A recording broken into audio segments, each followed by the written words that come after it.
Սիրելի քաղաքացիներ, ձեզ ոչ միայն հարգելու են, ձեզ նաև դատելու են։ Փետրվարյան մի մշուշոտ օր Եվրասիական ինտեգրման հարցերի հանձնաժողովում, երբ որ զեկույց էր ունենում պետնախագահ պարոն Հակոբյանը, շատ ուղիղ հարց ենք տվել, թե ինչ է սպասվում մեր այն քաղաքացիներին, ովքեր հայտարարագիր չեն լրացնելու։ Պարոն Հակոբյանը ներկայացրեց այն վարչական պատասխանատվությունը, որին ենթարկվելու է քաղաքացին։ Ասում է, դե մի անգամ 5-ից 50 հազար դրամով են տուգ անելու, եթե նախազգուշացում է ստանում, դրանից հետո էլի չի լրացնում հայտարարագիրը, եւս տուգանք է լինելու, արդեն կրկնապատկվելու այդ տուգանքը։ Ասում ենք այսքանը, պարոն Հակոբյան, ասում է այդքանը, հաջորդ օրը հարցում եմ պատրաստում եւ ուղարկում եմ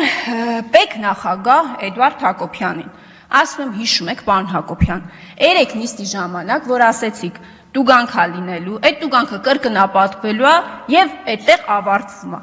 Այդպես է, թե այդպես չի։ Հաստատում եք, թե չեք հաստատում։ Մի ամիս մտածելուց հետո մեր պետնախագահը մի 3 էջով հարկային օրենսգրքի համապատասխան հոդվածներին այնց ծանոթացնում, որոնց ես արդեն տեղյակ եմ, բայց իմ հարցը շատ հստակ է, ասում եմ, այն ինչ որ բանավոր ասեցիր, գրավոր հաստատում ես, եւ ասում է, որ քրեական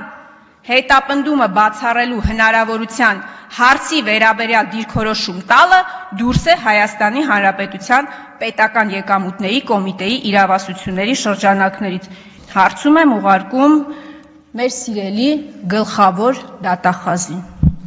Ինչ ասում Եղիազար Ավագյանը ազգային ժողովի պատգամավորի հարցմանը ի պատասխան, որ ձեր կողմից բարձրացված հարցի վերաբերյալ դիրքորոշում ներկայացնելը, ուշադրություն եւս մեկ անգամ, դուրս է ՀՀ դատախազության սահմանադրական լիազորությունների շրջանակից։ Հարցման պատասխանը։ 3 ամիս շարունակ մի պարզ հարցի պատասխան կամ բացառում կամ հաստատում ես այդպես էլ չեմ կարողանում ստանալ։ Հիմա օգտվելով այս հրաշալի հնարավորությունից, քանի որ մեր երկրի դատախազը, դատավորը, վարչապետը, մսով ճաշի մասնագետը, հեծանվորդը, մեր ամեն ինչը Նիկոլ Փաշինյանն է,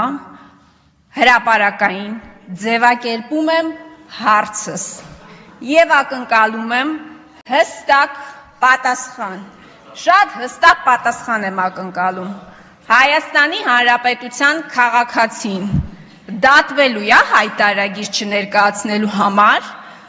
այնպես, ինչպես սահմանում է քրեական օրենսգրքի 444 հոդվածը։